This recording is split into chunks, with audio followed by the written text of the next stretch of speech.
multiple times, but please share your name and organization and preferred pronouns, where you're coming from, including your land acknowledgement if you know it. And we have a link there in the chat so you can do a search. And then what brings you here today and any accessibility needs that you may want to share with us. We like to begin our events with a land acknowledgement, and we do this to challenge the erasure of Indigenous peoples' knowledge and practices under ongoing settler colonialism, and commit to working to dismantle the systems of oppression that have dispossessed Indigenous people of their lands and denied their rights. My name is Valerie Newmark. I'm one of the co-founders of Rooted. My pronouns are she and they. And I live on Chichone Ohlone land here in the San Francisco East Bay. We are going to get started now, so I'll have a couple welcomes and introductions, and those who are, again, just coming in. Welcome, please share in the chat your name, organization, and preferred pronouns, where you're coming from. Your land acknowledgement if you know it, and there's a link in the chat if you don't want to go take a look. And what brings you here today, and any accessibility needs that you'd like to share with Kiara or myself. So just really quickly, some Zoom etiquette. Beware of your camera angle. Make sure you stay fully clothed. No dry cleaning necessary here, but you'd be surprised at some of the things that over the course of roundtables and cohorts that have actually occurred. And please use your name or organization, whatever you're comfortable with, just so that we can identify everyone. And once we're moving into breakouts, I'll be able to put everyone sort of where we've tried to pre-assign and group people, mostly by sector if we knew it and could identify it. And then include your pronouns, and please keep your mic on mute, and other than the times where we sort of ask everyone to join in the space. We'll do our best to keep this as human as possible with some eye breaks and stretching and things like that, and hopefully enjoy our time together this morning. So for those who don't know Rooted well, here's a little bit about us and sort of what the intention is of the work that we're doing. Everything we do is really rooted in community, and trying to hold spaces where people can come together and share ideas and get away a little bit from our day-to-day and our heads down in the weeds of our programmatic work, and have some time to brainstorm and create together. And all of our work is grounded in the Design Justice Network principles, as well as the Liberatory Design process, which is a collaboration of the National Equity Project and Stanford D School's K through 12 programming. My background is in education, and so our rooted in our general philosophy is we're really a learning and sharing organization, and thinking about the ways that we can use communications truly as a lever to advance equity in our communities, in our society, and in our work as communicators. So with that, there's a lot of people coming in here, so I'm going to hand it over to Kiara to introduce herself. Oh, sure. Good morning and afternoon, I imagine, for some. Nice to be with you here today. I had a really good time talking with Valerie and preparing for the session. And so I'm coming to you as an associate from the Center for Story-Based Strategy, which is based in Oakland, but we work with lots of different groups across the country. And we're really a movement building intermediary. And that's all to say that we work around the power of narrative for social change.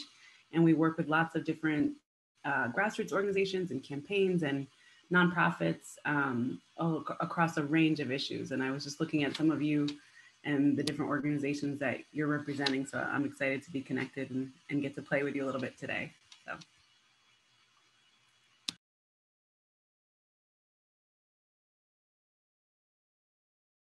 Sorry, I'm on mute. Thank you so much. Still admitting people here, so apologize if I'm a little going back and forth. So here's our community agreements. And I just want to sort of touch on them. A lot of you have been to our events before, so welcome back, and we're so glad to have you. But we also always want to make sure that we're creating a space of belonging, and that, you know, as we're stepping away from our day-to-day, that we're able to you know, take a deep breath and slow down and have this time together.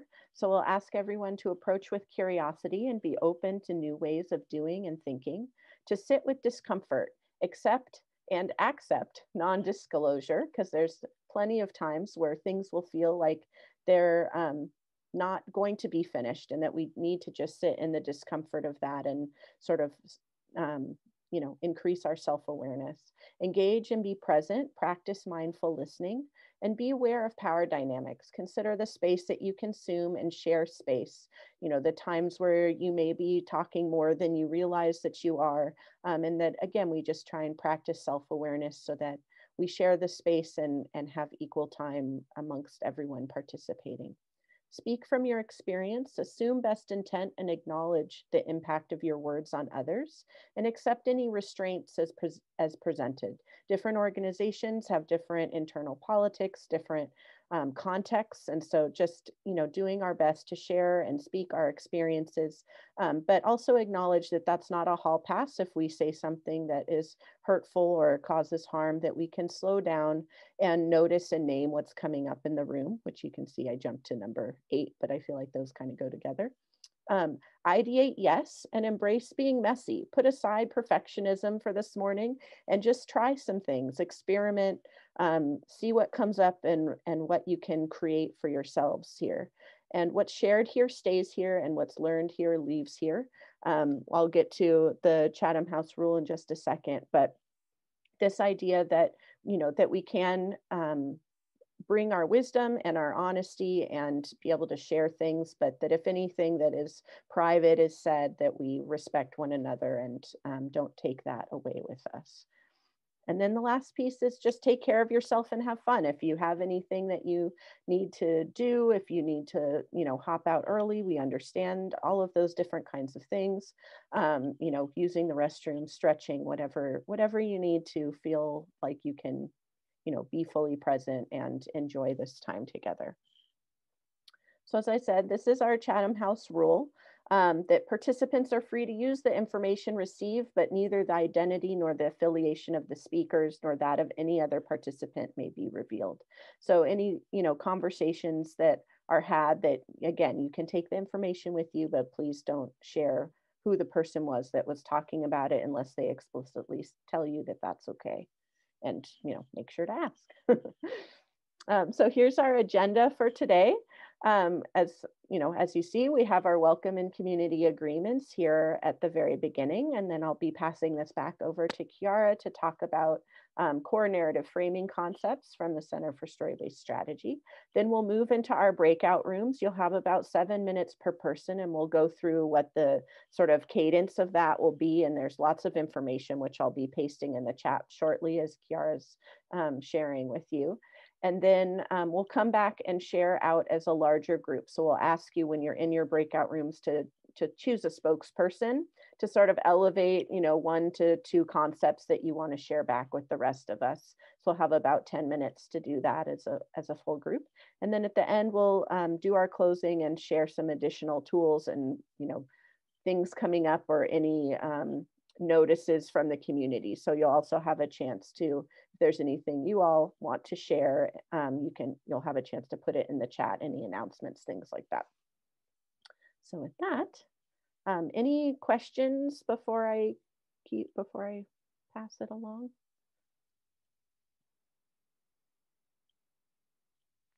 All right, and back to you, Kiara. Thanks, Valerie. Yeah, so I think the other piece about bringing Center for Story-Based Strategy to you all is that we really believe in the power of imagination. And I saw in the chat, some of you are already on board with sort of the power of narrative and whatever drew you to this session. But in any time that you interact with me or with us, we're going to try to create a space for play and imagination, This work is very serious. There's high stakes to the issues that you all work on. And at the same time, we really believe that play and imagination is a powerful force to use. So we try to have fun. It's optional, always optional, whether you want to have fun or not. But that it actually helps when you're thinking generatively and when you're getting creative. So go next slide. Yeah, so just pop in the chat. I'm just flexing your imagination muscles right off the bat. What characters, real or imagined, are giving you hope right now? I'm just wondering what comes to mind for you. I have a whole family full of characters, but there's also characters in politics, in the teenagers you're working with, Stacey. Yeah, in our communities, in TV and movies, literature. What characters are coming to mind for you? They're giving you inspiration or hope right now? Nice. Ooh, love it. Keep them coming. Ooh, yes, I'm watching, Kathleen.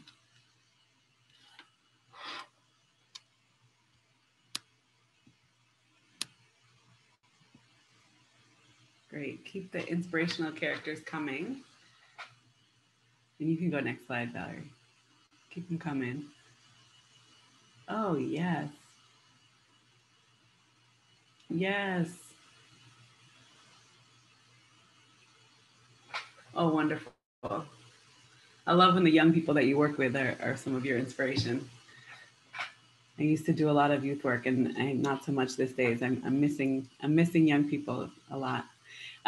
So we started with land acknowledgements. Oh, nice. Keep them coming. We'll have a lot of inspirational characters in the chat.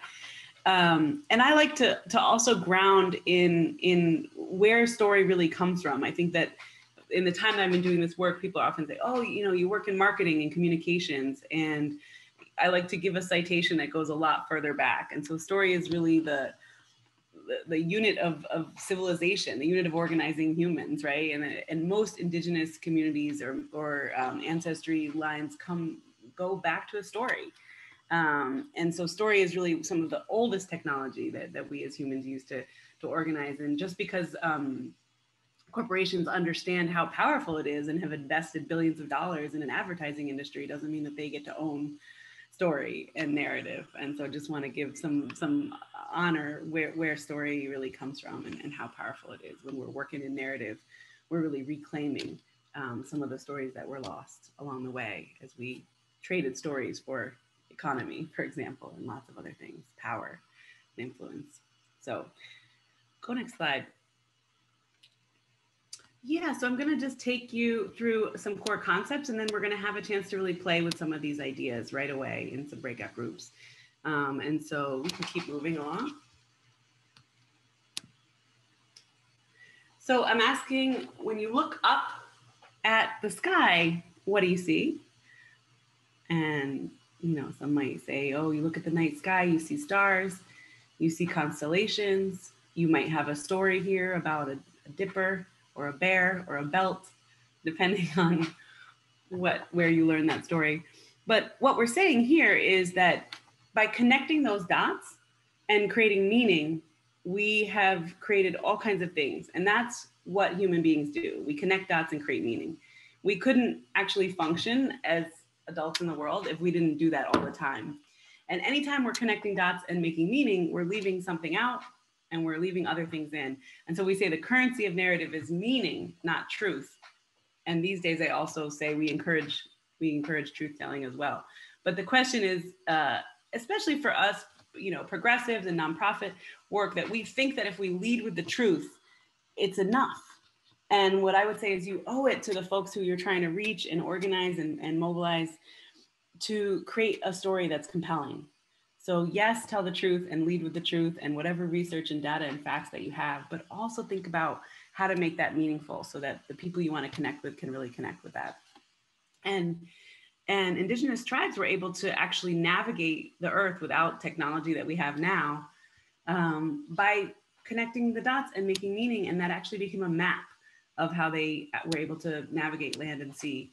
So it's a metaphor and it's actually real and it guides us. And whatever you're working on, I saw some of you working on education, community development, climate, folks already have dots that they're connecting. As soon as you say anything, you say education, people are connecting the dots based on what's in their mind or what their experience has been with education.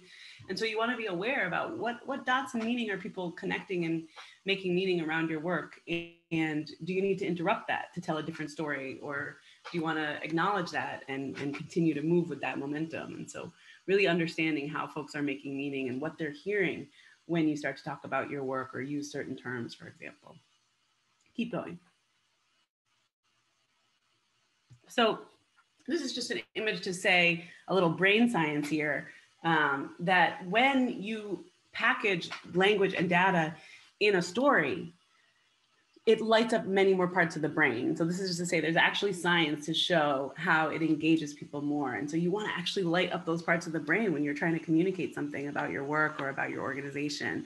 And so you can take the same bullet points of data and get the picture on the left and package them in a story that has sensory and visual and you will really engage folks more. So there's a little brain science for you to back up the power of narrative. Keep going. And at the same time, folks see the world through narrative glasses and filters. This is to say, based on our experience, our identity, the stories that we've told, the experiences we've had, we see certain things, we don't all see the same things. And we're seeing a lot of that in current events these days, where things will happen that seem very clear and folks are creating very different stories based on looking at the same incident or the same facts. And so we really want to be aware of what are the narrative glasses that your audience in particular is wearing. Keep going. So I want to talk a little bit about framing. Really simply, I like to ask the question, what's in the frame and what's out? So anything that you're looking at, particularly on a screen, and these days I'm spending way too much time on screens, I'm sure many of you are as well, has already been curated for you. And so with your critical eye, you're always wondering, well, what's in the frame and what's out? There's always something left out of the frame. And for you and the stories that you tell, I want to give you permission to leave things out of the frame. Not everything that exists in reality has to go in your story. That's called strategy.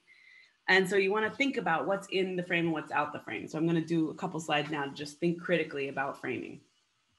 Keep going. So here, I don't know if folks know this image on the left is the Taj Mahal. What's the story, if anyone here knows, what's the story of the Taj Mahal that image on the left evokes? Does anyone know the story of the Taj Mahal?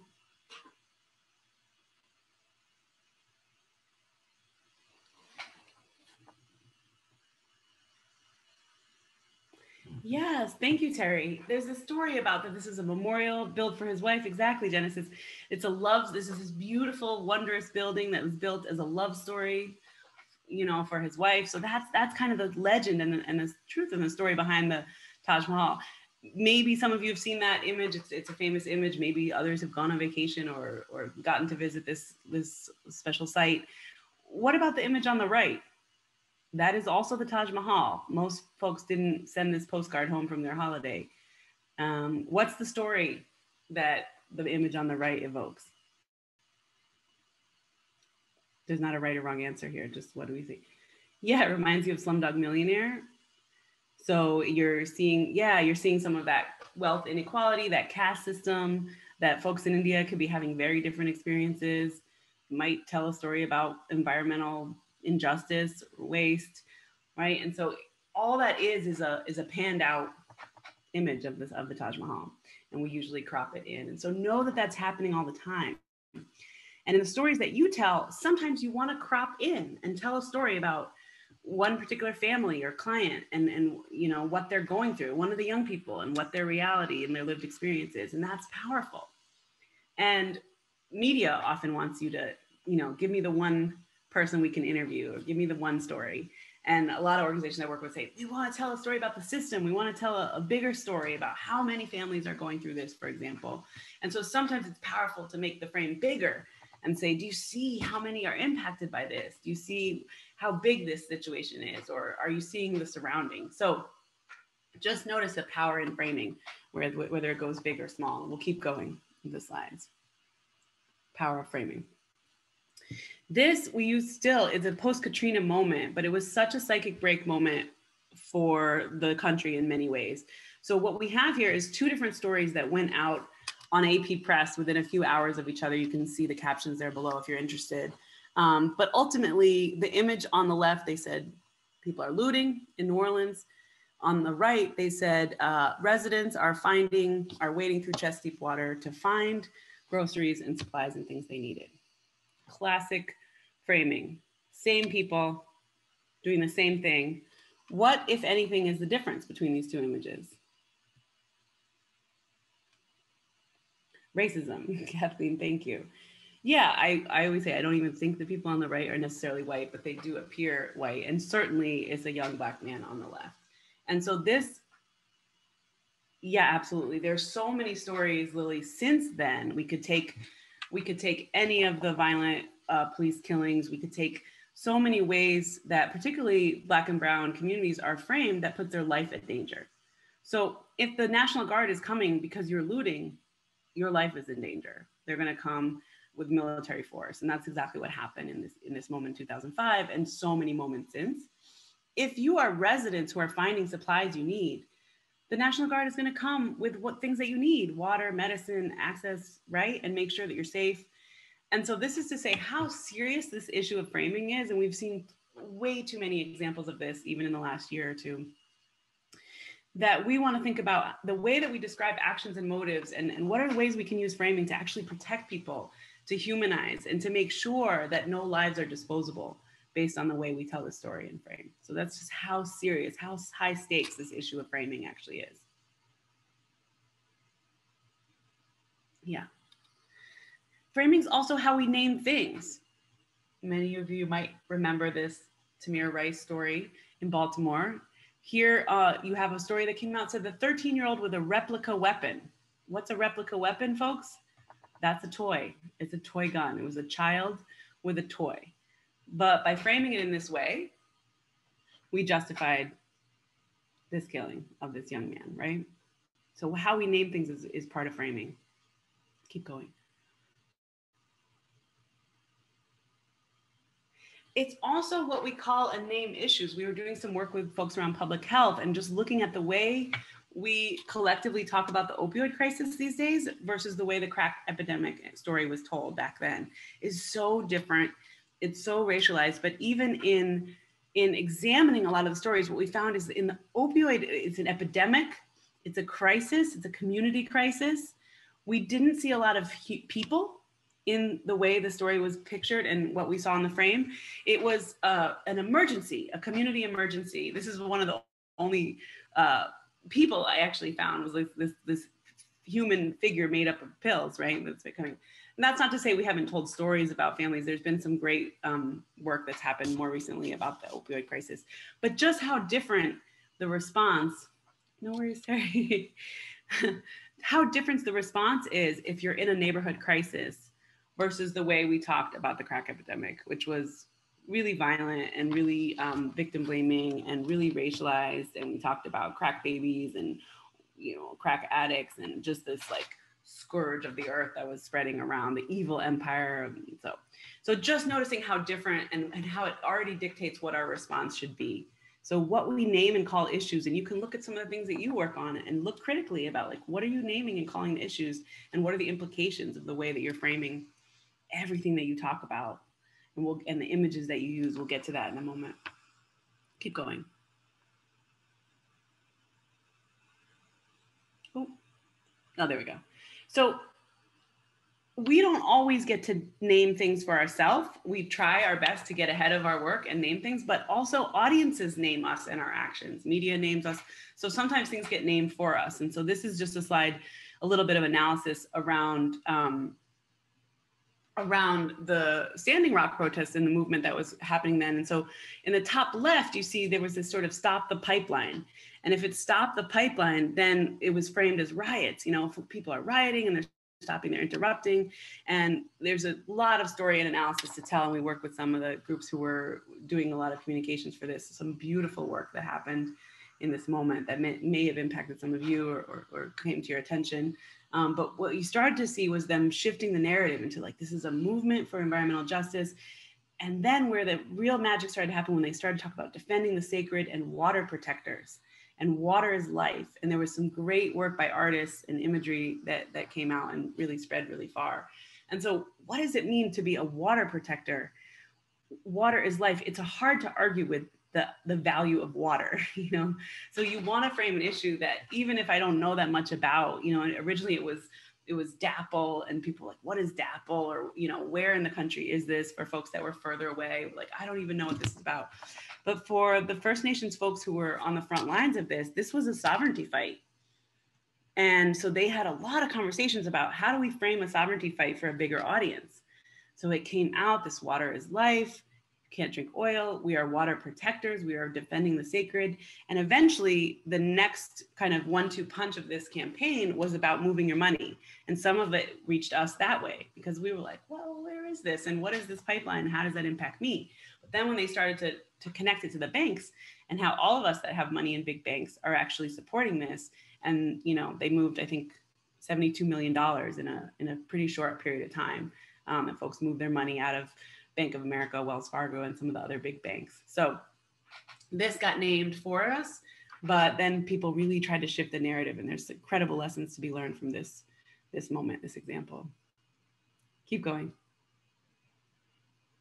So all that to say, there are really dominant narratives, and I always want to say this to say, we don't start with a blank slate, that if you just come with a really good story, you can break through all of it. And so some of it is really important to unpack. What are the dominant narratives and how do they impact whatever work that we're doing? And so here you have the classic image of Thanksgiving. If you went to public school in this country, you probably cut your hand out into a turkey and learned this story and did the whole thing. What's the story that gets told about this moment? What's the story of Thanksgiving as taught to every second grader or fifth grader? Forget when it comes in. What's the story of Thanksgiving in this country?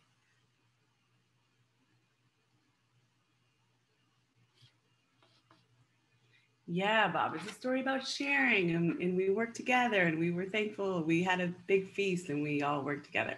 Now, most people on this call know that there is another truth to this story, which is about our foundations of genocide.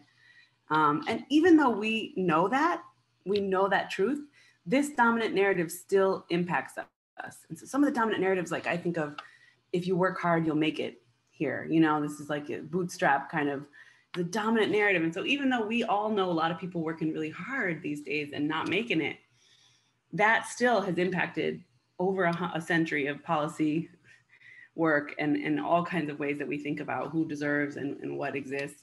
So even when we ideologically are opposed to the dominant narratives, they still impact us. And that's just to recognize power and how it exists and how important it is that we're strategic. We're never going to have as much resources to roll out our communications work as a Coca-Cola or McDonald's. It's never going to be an equal match. And that's why it's so important for us to be strategic and thoughtful. And I always think about, can we do less harm with the narrative that we're telling and the stories that we're telling? And can we be a little creative? Can we experiment as long as it doesn't create harm? You know, can we try out some new things? So there's so much more room for us to be creative. Next slide. Yeah, so I want to introduce the elements of story. These are everyday elements of story, and we use them in a lot of different ways as building blocks, as we're analyzing existing narratives, as we're developing and getting creative and brainstorming new ways of framing a narrative.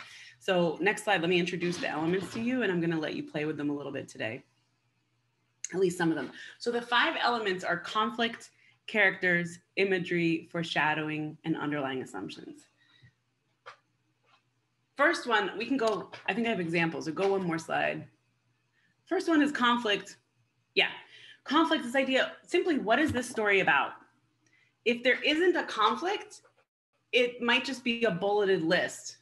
And nonprofits are famous for bulleted lists with no story.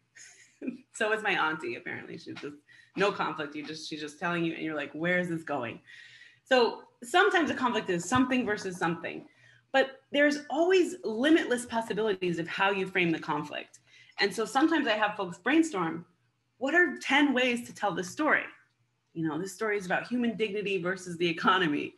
This story is about health of workers. This story is about domination. So there's no right or wrong necessarily. They're just strategic choices. So what is this story about?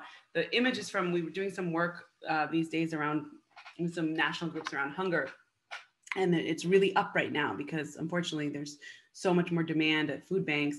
And so folks are actually trying to shift the food bank sector because they're actually in some ways part of the problem and don't have the most radical analysis about why people are hungry or what's happening in this moment. And so we actually want to shift from more of a charity model to more of a justice model and unearthing. So we're doing some work around that. And so you're seeing this like, oh my goodness, kids are struggling with hunger. This story is framed around it. This is about American kids are hungry, 1 in 6 right now, right? So what is this story about? It's a great thing to play with. Think about, experiment with different ways you could frame the story. Characters. I asked you already, some characters that are inspiring you. There's so much you can do with characters. So who is in the frame is always worth asking. And we, because we're paying attention to power at CSS, is a little bit different than a more traditional messaging and comms firm. We're always asking things like, are the people most affected by this issue in the frame? Are they characters in the story? And particularly many of you who work with young people, do they actually speak for themselves? You know, so often when we do work with young people, we put the young people in the frame, but we tell their story. And so, you know, just some questions to ask. There is value in having different strategy choices. So it doesn't mean that they always have to be their own messengers and their own narrators. But just to ask that question, are the folks most impacted? Are they even in the story? Sometimes as folks who work in nonprofits, we ask, are we in the story or not? And what are the implications of that? Sometimes we're telling a whole systemic story, but we don't even put ourselves in it. And sometimes it could be cool to pull ourselves out of the story. We always tell a story of us as the hero. If we run this program, we'll save our whole community. But what does the story look like if we pull ourselves out? So there's value in playing with who's in the frame and who's out. And just, can you get some surprise characters? You know, because some folks are used to seeing the same story. So sometimes we think about how to surprise folks with something new that catches their attention. We were working on housing and homelessness in Southern California, and folks were saying they were really used to seeing certain, like the most extreme houseless characters, right? Skid Row in Los Angeles, for example. And so what we were saying is like, people are not used to seeing city workers or teachers who are also at risk, and we're finding sleeping in their cars and things like that. So just putting a surprise character really actually changed the narrative, and folks saying, this is affecting so many people right now. And it's not always the most marginalized, but actually a lot of folks are precarious in this time. Okay, imagery. And we're gonna play with this one big time today. If there's one thing you take away from this session, let's take away some imagery. I often have groups stop and brainstorm. What does your work look like? You can do this with your staff or with any folks you work with, your communities. What are 5 images of what our work looks like? And how do we think about creating some surprise or show don't tell? We want to say all the words. We want to write manifestos. We want to put out our 10-point plan. What are we showing is so impactful. You can look at your own websites. You can look at your own newsletters and just look at the choices that you make around what images you are there. And sometimes it's like whoever had some images on their camera, you know, whoever had some images, we use those. So let's think strategically. What does your work look like?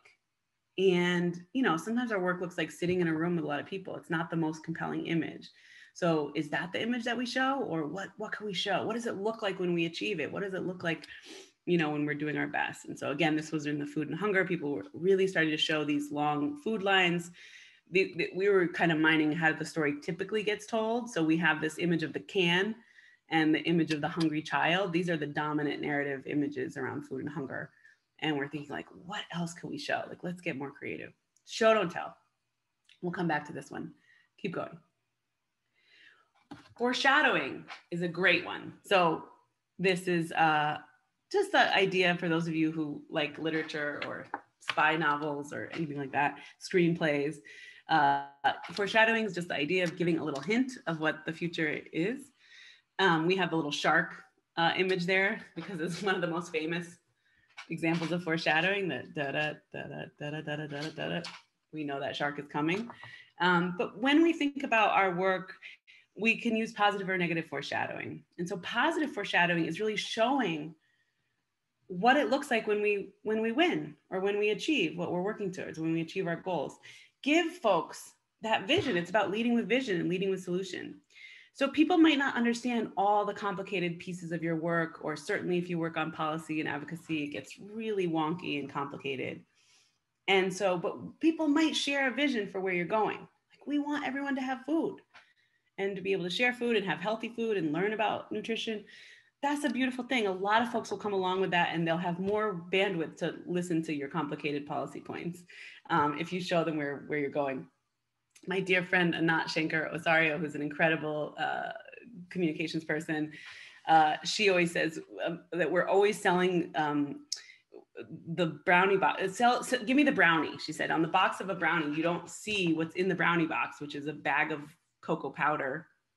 And I think that's it, right? So when you're telling me all the steps of how you get there, when you're showing me how the sausage is made, I just want to see the brownie. So the brownie box is like this gorgeous brownie that's made. And on the back, you find out, oh, it's just a packet of powder, and you got to add your own egg, and boom, there you go. So give me the brownie, she says. Tell me where you're headed.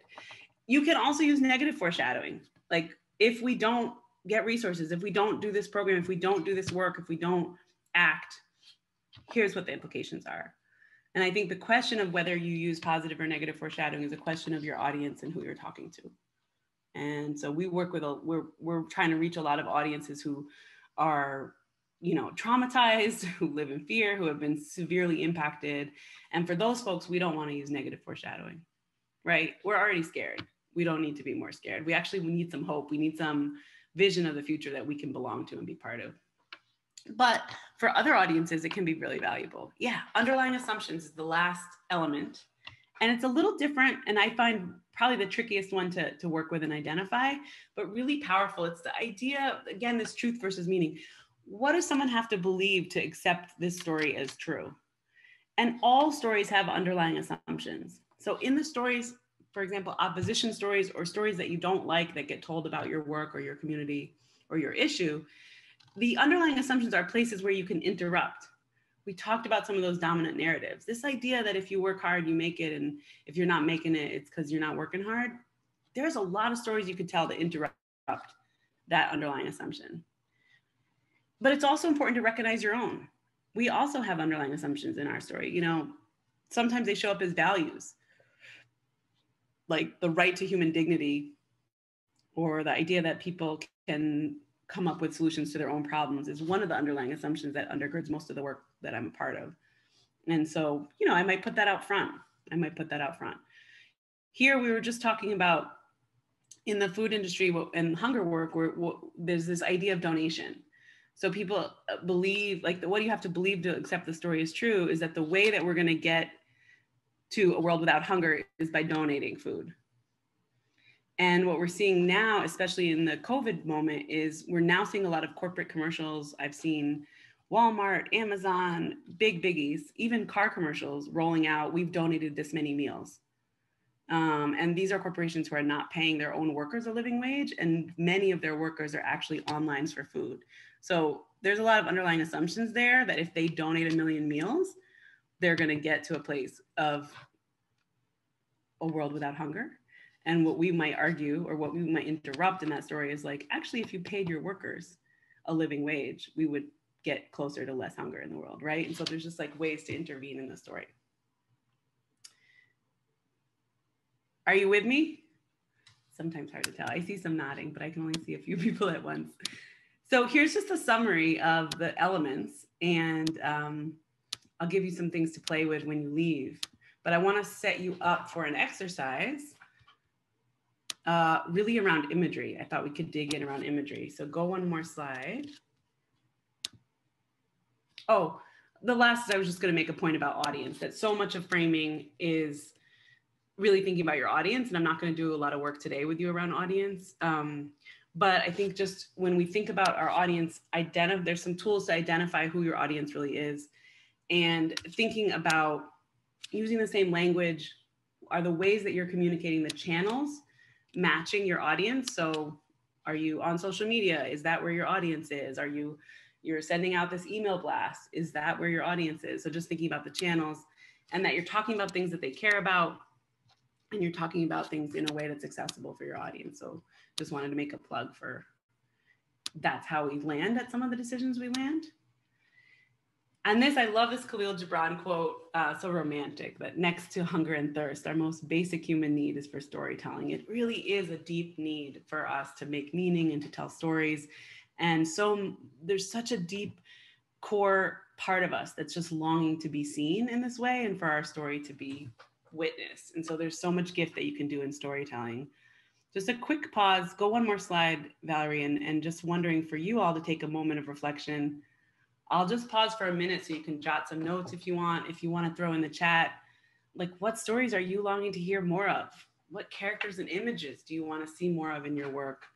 And maybe there's some assumptions and values that you want to challenge or uplift in your work. So just a moment to journal and or throw some things in the chat if you'd like in your reflection. And then we'll set up the exercise.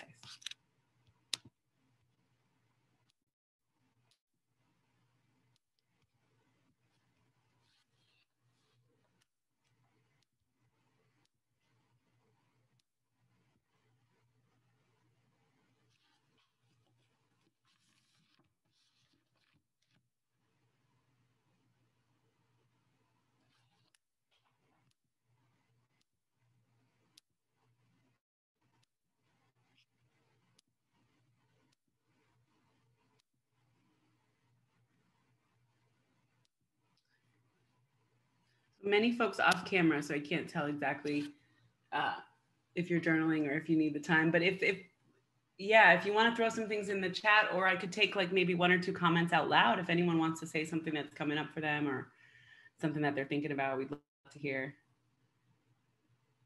Yeah, more positive stories, Anne. Absolutely. There's so much fear. Yeah, folks resonating with your comment. And here's another thing to be afraid of. And here's another thing to be terrified of. It's been a whole, yeah.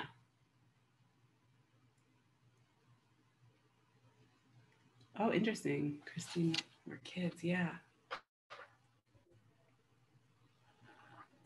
Does anyone want to say anything out loud? We're only 23 chickens on here. Yeah, Crystal.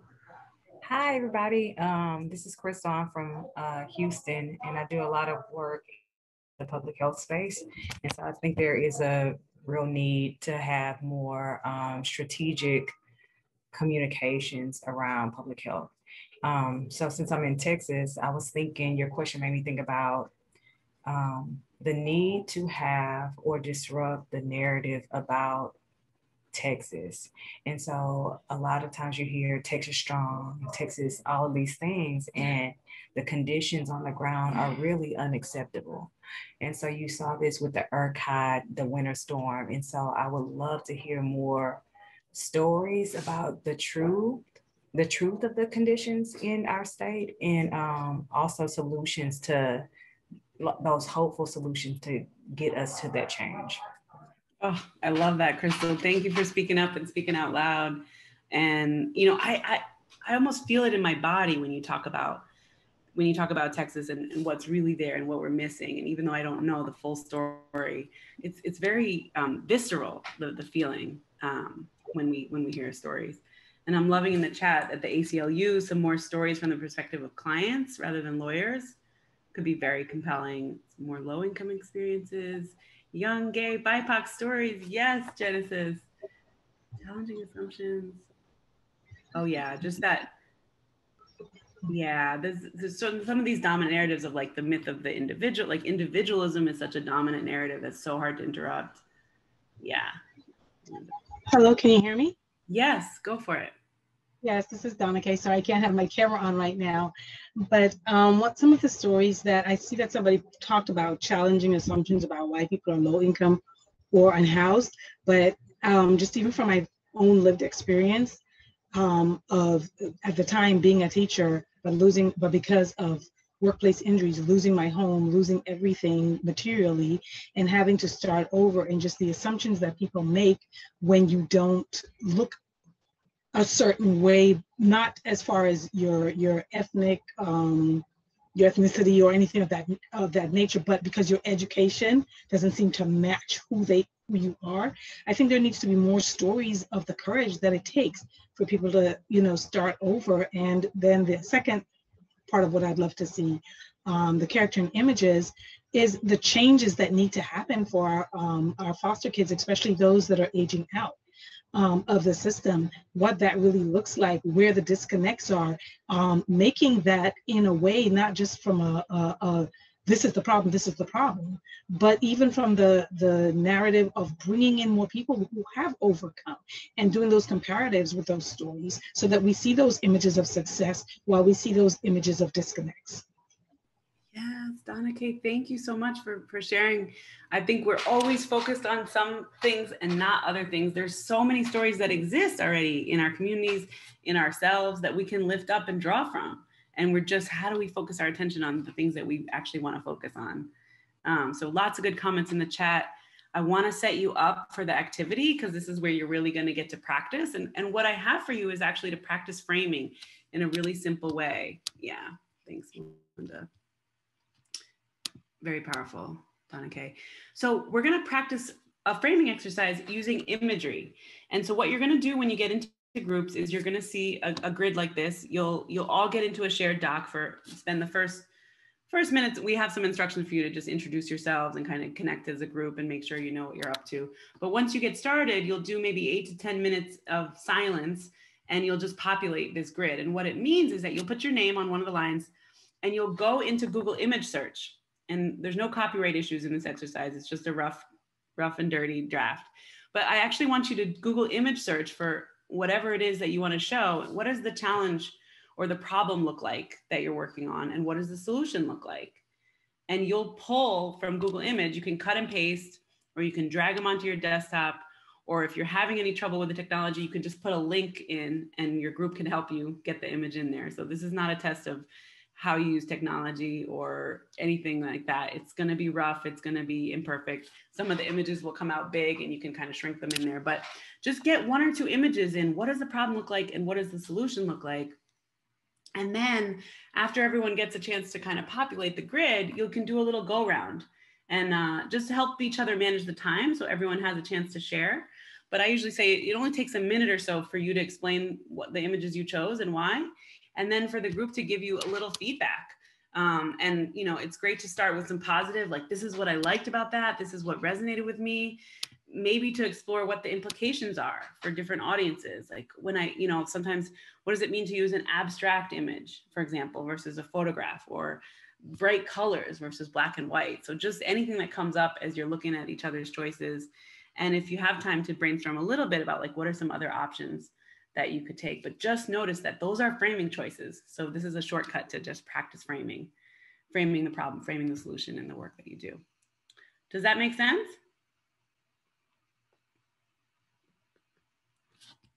I'm seeing Angela nod. Valerie, what else do we need to tell folks to get them ready? Thanks, Donna Kay. All right, so my slide isn't showing up, but I want to just take 20 seconds for everyone to look away from their screen, do any stretching or moving, twiddling, whatever you need to do to just, as we move into the next thing and into the next amount of thinking, and I'll have some logistics here for a minute, but let's just take 20 seconds to look away, rest your eyes, and move however feels good and natural and comfortable for you.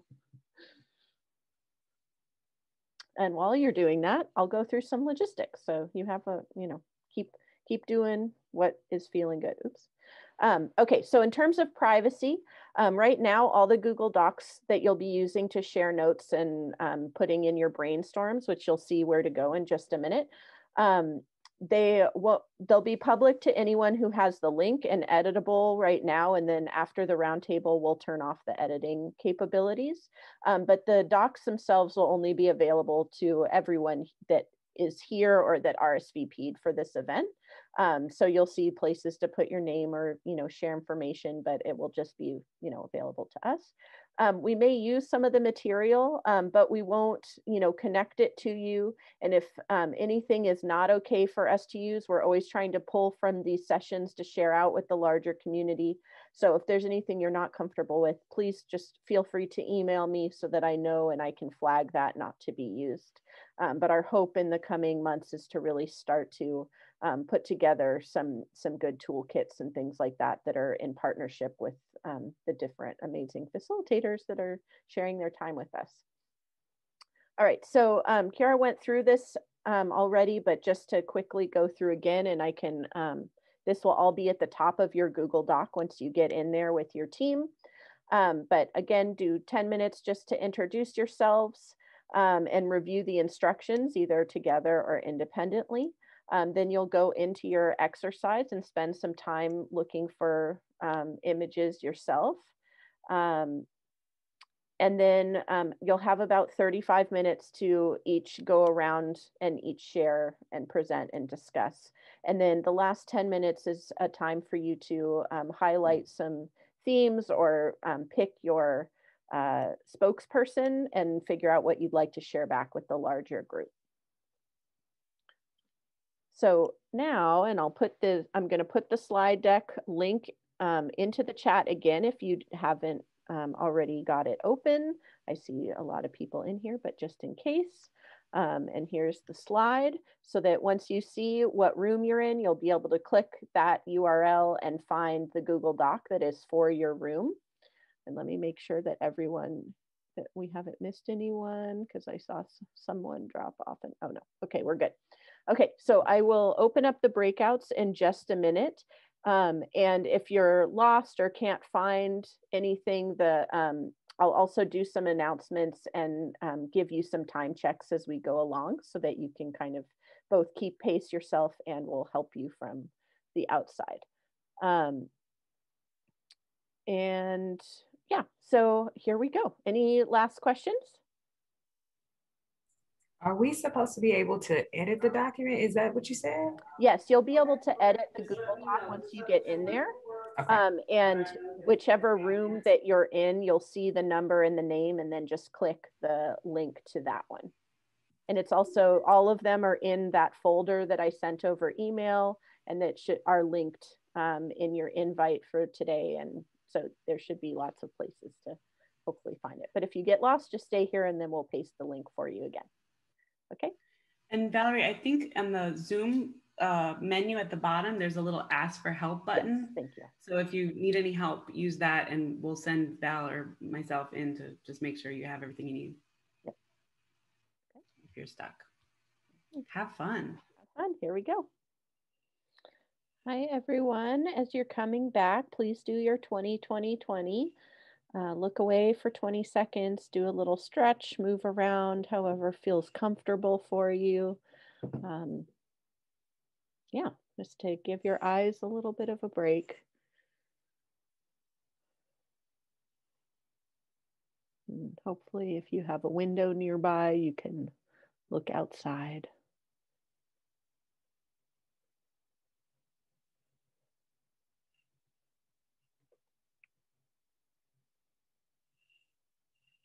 All right. There we go. Oops, nope, skipped one. So hopefully you all had a chance to pick a spokesperson to share back a little bit what you all discussed and some ideas to, share with the rest of us. So I thought I would just go in order. If Kangaroo doesn't mind sharing first. And I can also, sure, if you need your images, I can share that on my screen also. Okay, sounds good. Hi, I'm Lily on behalf of Team Kangaroo. And we had two examples that we wanted to share out. The one that I put together, I really value metaphor, especially because I work in technology. Metaphor is really important for people understanding complex situations. So I chose kind of a chaotic traffic jam image to talk about the challenge of sort of explaining tech and helping people make tech decisions. And then for the the solution, it's just a single road that leads to this beautiful mountain. And so that was the first example that our group wanted to share out.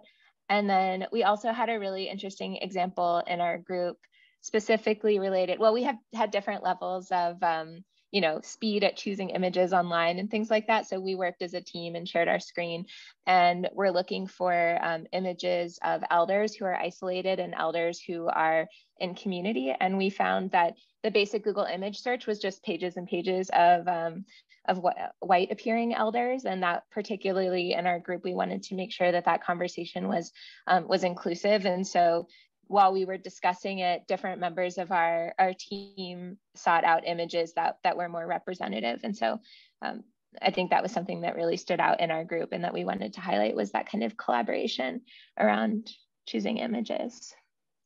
So yeah, that's a traffic example. They're right side by side there is the two that we wanted to highlight. Does Kangaroo team want to add anything else?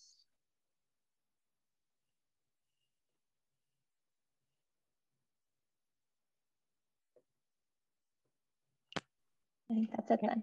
No, it was fantastic to work together. I think that actually the group process was so special that it's like we being able to talk about it, and that we, as Stacy was saying, that we were editing that because we kind of had an idea of what story we want to tell, but then, you know, looking for images that match that, or I guess we could be creating images or whatever. But it was so really, really great to work together with our group. We loved it.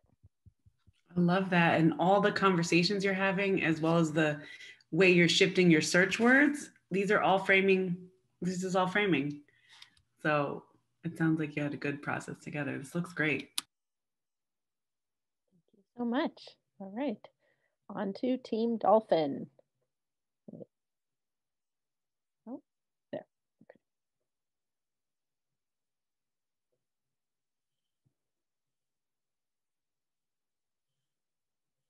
Team Dolphin have a spokesperson? Or if you're not ready, I can also move on. I can say a couple words, though we only were able to get through 2 of the stories fully, and we didn't get a chance to discuss who the spokesperson was. Okay, no problem. So I can kind of do a brief description of that, and if anybody else from my team wants to add what we talked about, then go for it. So this image is basically around like an intersection of technology and civil liberties and racial justice. It has specifically to do with a case of the ACLU and a client where a Black organizer and protester was basically like spied on by San Francisco police. The solution is, you can see that the image on the right has 2 components. So one is like the legal component with the Supreme Court in the background, and then one is like the community and sort of movement building, protesting, that kind of component. And I'll just say, like, one of the interesting parts of the conversation when we were assessing this was talking about segmentation and where we draw the line between like the different audiences that exist. So say donors versus the general public. And when you have, for example, donors that, you know, within an organization like the ACLU, where we have so many different issues that we work on simultaneously, and you have donors that are maybe like hyper focused on one issue and maybe have no interest in another issue, how to decide, like, how to weigh what is really important to like bring them into the fold on, and what's not that important that you can kind of be like, we're just going to focus on the thing that you care about.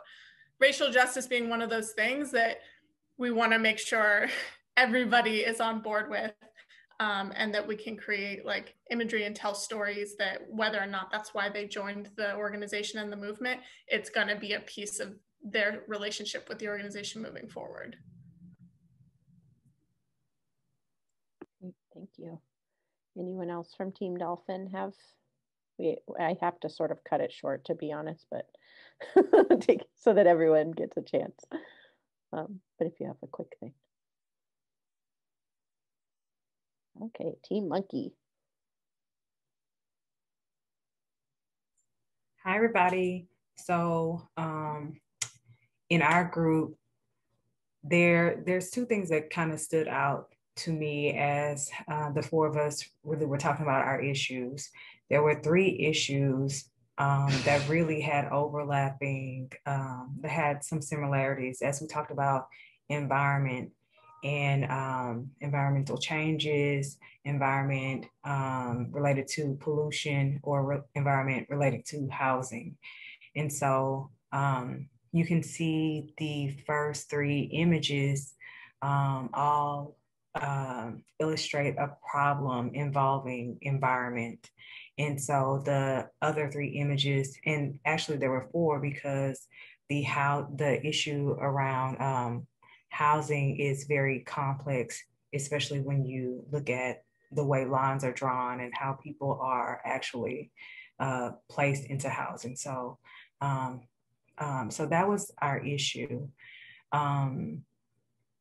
And we didn't really talk about assumptions here, but there are many assumptions that can be made. And one of the things that we talked about is the role of policy and the role policy plays in this issue. So we assume policy can be done to create all the changes that we need, but a lot of times we realize that policy does harm if you are not creating policy from a trauma-informed lens, or if you're not using the right lens. So that's a little bit about our group. The last one was, the last image is around the role white supremacy plays. And so many people think of white supremacy, they think of Ku Klux Klan or like Dylann Roof.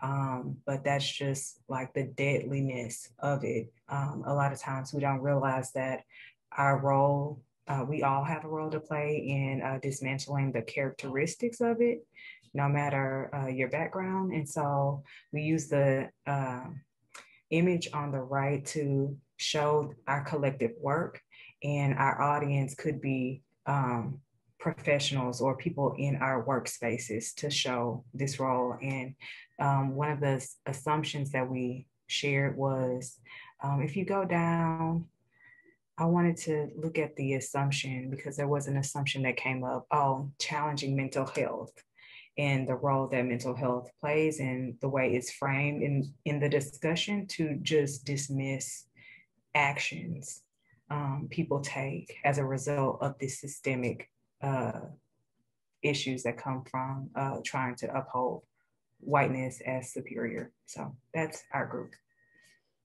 Thank you so much. All right. Oops. Sorry, things are overlapping. Team Porcupine.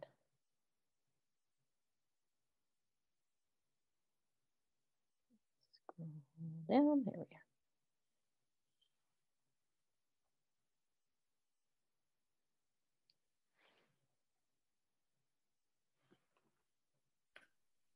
Megan, do you want to give it a crack? Sure, I'm happy to. I think that we overcomplicated it a little bit, and I actually think we could come back to this exercise and benefit probably from redoing it, because instead of framing our individual issues, we came to a place of determining what was common among our issues, and then I actually think that the frame became way too big, and that's where we started struggling. So that's where we were. We stepped into the mess a little bit. Great.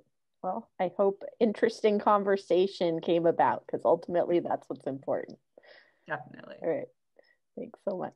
Sometimes defining the audience, which we'll have to save for another session, but helps you narrow the frame a little bit. So when the more specific you are, and even someone mentioned segmented, that you might have multiple audiences, but the more specific you are, a lot of times folks say the general public. Well, none of us fully identify as the general public, so it gets really broad really fast. But when you think of mothers between the ages of so-and-so and so-and-so who live in this district, okay, now I can imagine a story that would be compelling. So sometimes if it feels too big, that's one of the ways that I try to get my arms around it. Thank you. All right. Last but not least, Team Silkworm.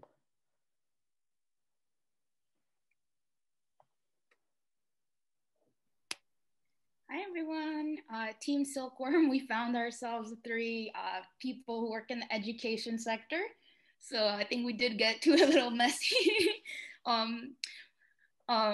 Not messy, but definitely want to come back to it because I feel a little bit like, whoa, the solutions are identifiable, but the pathway to the solution, that's where a lot of teasing is still to be done.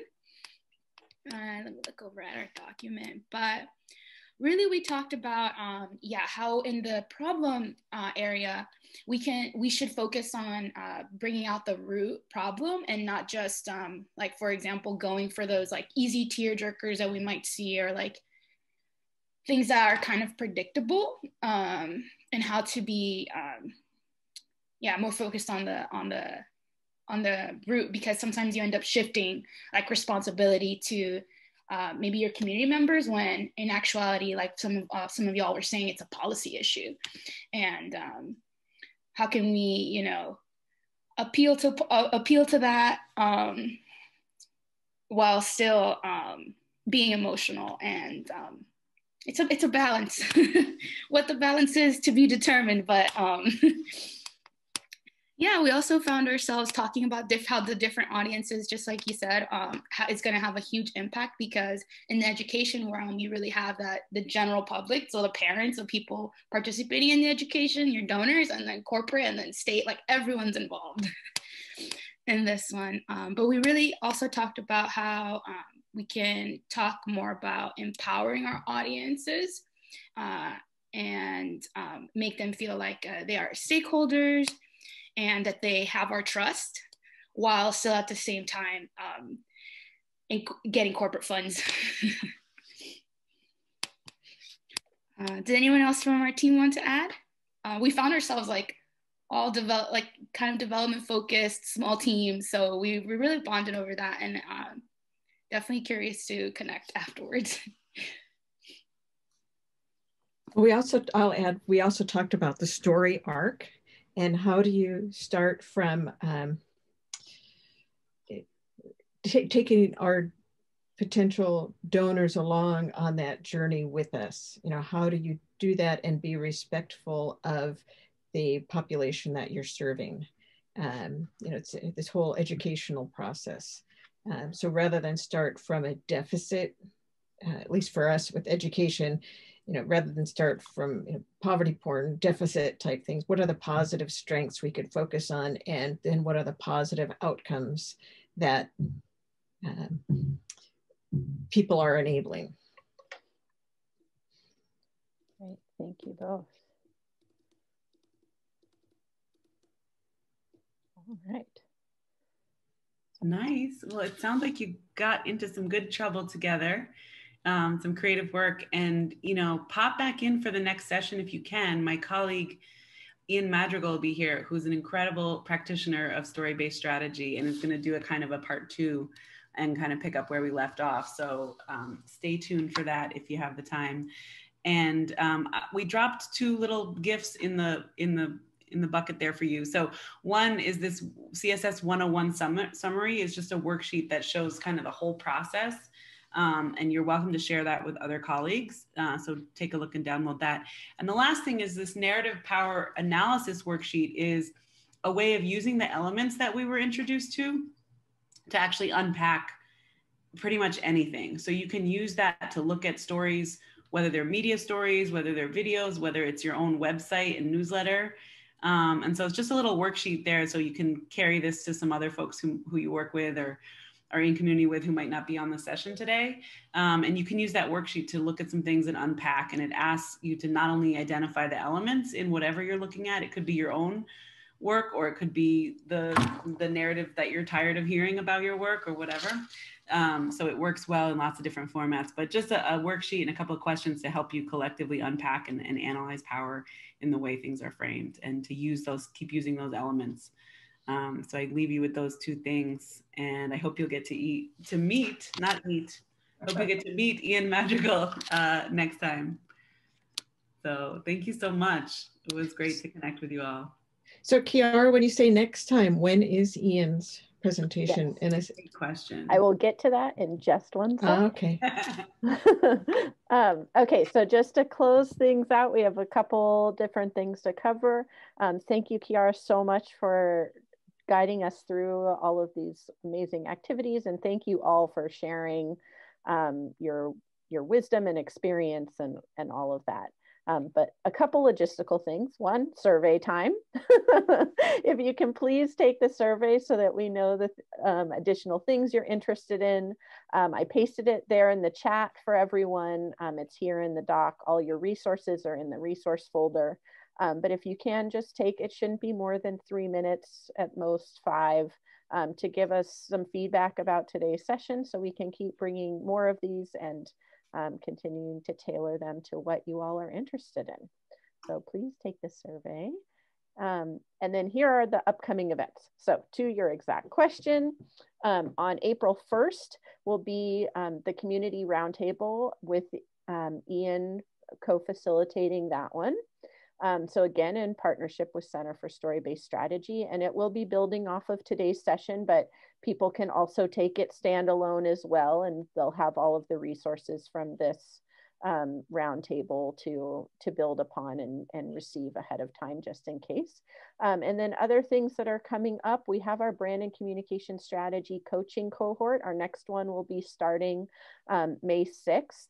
And it's 5 sessions over the course of about 6 weeks with office hours and one-on-one consultation. And a lot of the work is around, a lot of discussion around audiences and how to segment your audiences.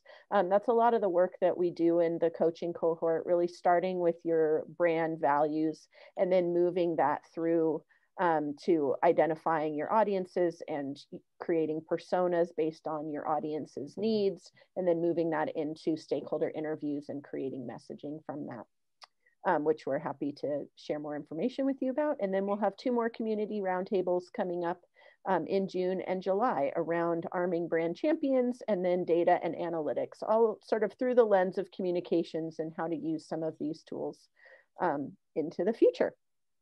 So our final thing as you're heading out today, please share one thing you're taking away or want to try out in the next few months. So think for a moment, and then thank you all for coming. It was great to see new faces and familiar faces, and I hope you'll all be able to join us next time.